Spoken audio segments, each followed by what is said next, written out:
do you have any insight into why things are the way they are? I think it's really a part of evolution. I think that the only way we evolve is through challenge. And the challenges that we're facing now are just taking us to the next step of our evolution and the planet's evolution, which of course is inextricably linked. So that you think that the difficulty is just because it's meant to be that way, and that it's going to force us to take a bigger leap? I don't know if it's meant to be that way, but it's very convenient when it is. I recently wrote a story I called The Postmodern Genie. It's about a man who has a genie come out of a tube of toothpaste as he's preparing to go to bed at night. And the genie offers the man as many wishes as he'd like. And every time the man comes across some challenge in his life, he wishes it away. If only I didn't have to get up to the alarm clock. Boom! The next day, he just wakes up and he's already in his bathroom ready to prepare. Oh, I wish I didn't have to go through all of this hassle just to get ready for my date. Boom! He wakes up the next day, he's in his car. I wish I didn't have to do the commute. Wish I didn't have to deal with the hassle of these kids. I wish I didn't have to deal with this. And then at the end of the story, the man discovers he's dead. When we wish away the challenges of our life, we wish away our life. And that, I think, is what's happening through planetary evolution, is that we are being presented with the perfect challenges we need to grow in this particular moment of time. So what is your role in this growing that we're all doing? My role, I think, is the same role that anybody has, and that's to help us all wake up to the story we're telling. I think that part of the problem that we have in facing these challenges is we've lost the sense of telling the story of our life. Somebody else, something else, is picking up the narrative thread of our life. And we're no longer the authors of our own life. We feel like we're victims. We feel like we're helpless.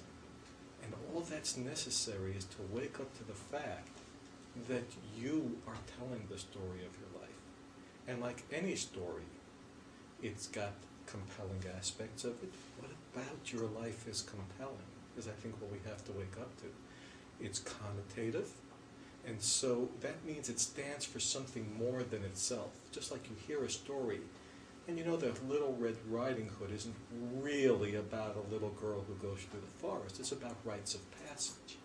And it connotes more. So the question I ask people is, what does your life stand for more than just the events of it?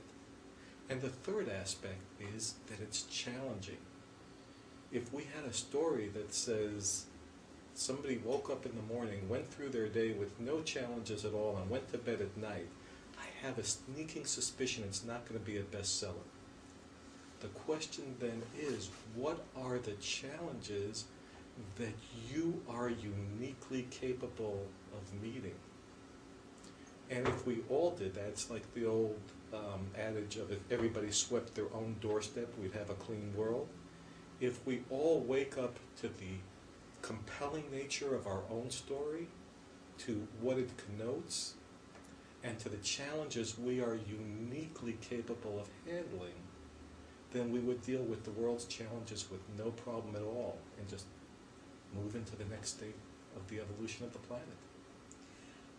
Well, taking up that theme, there seem to be many things trying to force people into particular narratives. How do you learn to separate out your voice or your story from the general one? You know, certainly mothers and fathers and grandparents have a particular story. How do you find your own particular story? It's through questioning, Phyllis, that we find that story in ourselves. And the perfect question, the central question to any examination is, what is out of harmony? I could sit here and give you a long analytical technique for determining whether you're telling the story of your life or whether somebody else is being the author of your life.